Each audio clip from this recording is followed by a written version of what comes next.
Hello children, welcome to our class. Now we are in the continuation of magnetic effects of electric current. See that the important components in the electrical equipments which is given below.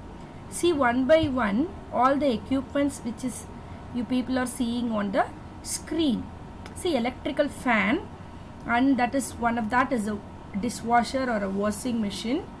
AC, then one other one is the car, which we are having a automatic car window, right? So these are all some of the examples just I have shown to you.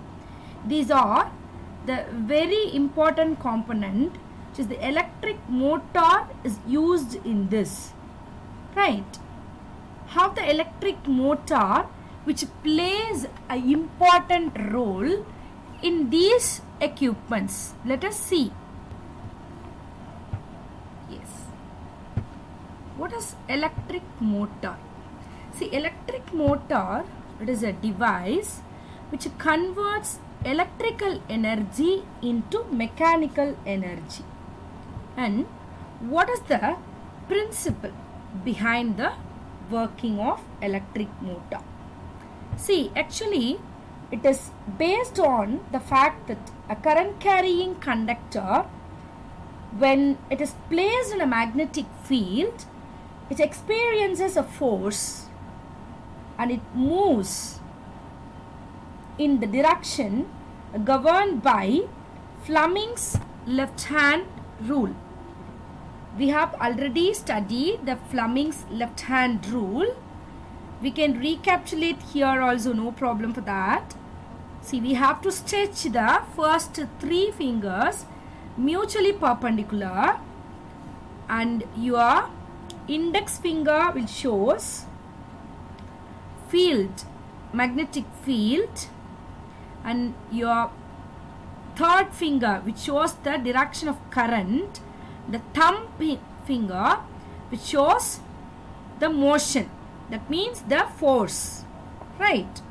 Now, how we govern by these things we can see. The construction of motor we can see. Actually, it consists of armature, magnetic field. In the magnetic field, it will be placed in commutator, brushes, battery, like such equipments which is there.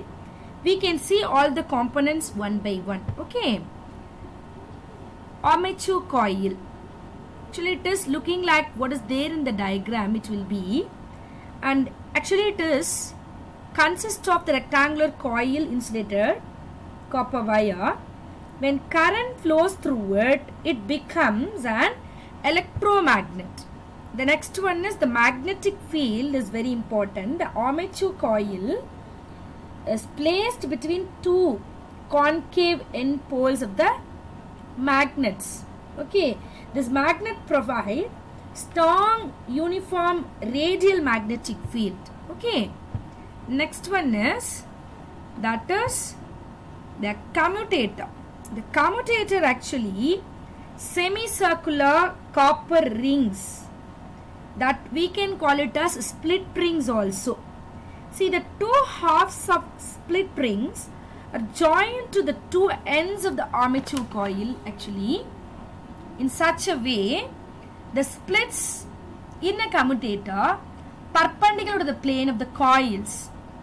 The inner side of these halves are insulated from each other. Okay, to that axial. See, the function of the commutator split rings is what? Why we attached this commutator? That is nothing but to change the direction of electric current in the coil after every half rotation. That means the 180 degree. To keep the armature turning and ensuring the continuation of the current which passes through it. Okay. The next one is brushes, which is also it is attached with the split rings. Okay. See, actually the brushes are made up of carbon or any metal, maybe any metal plate. So these brushes are actually pressed tightly against the external edges of the split rings, which you are seeing on the diagram now. The round part I have shown with the two diagram beautifully, you can see that.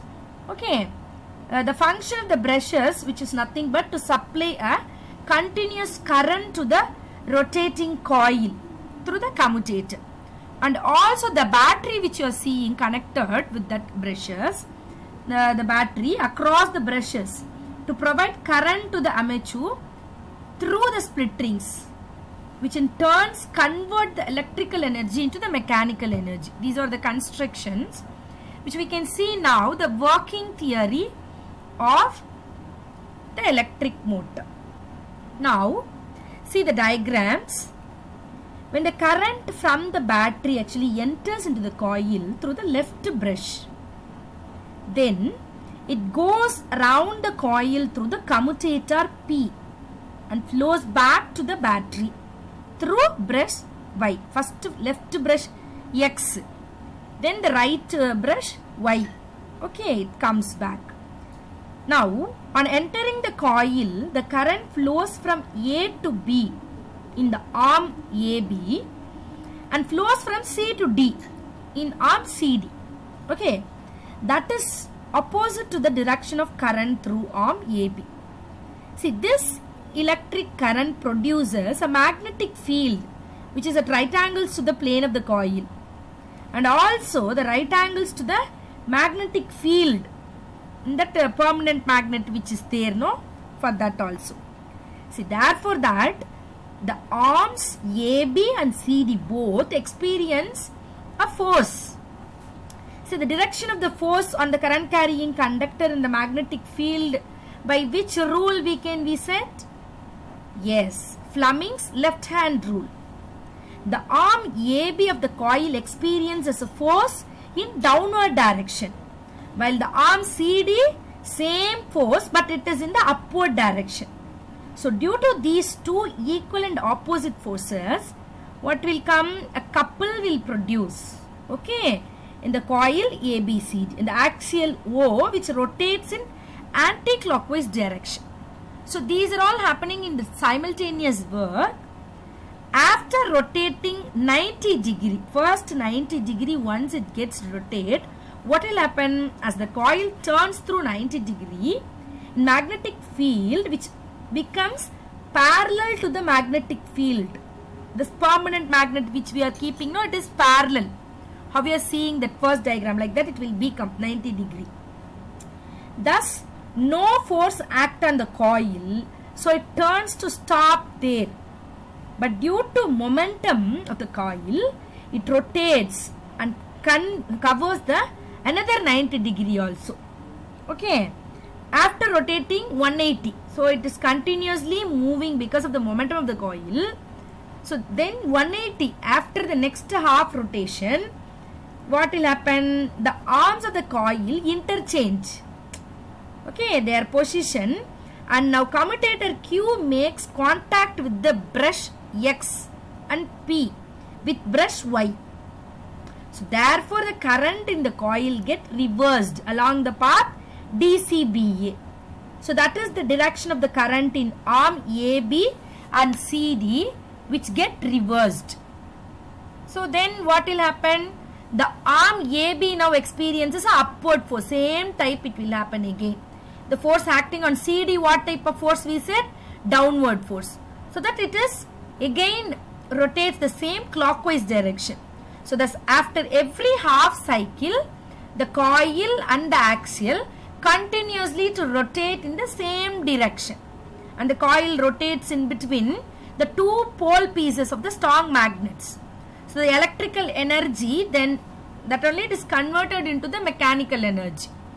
Now you understand how the motor is getting work. Okay. Thank you, children.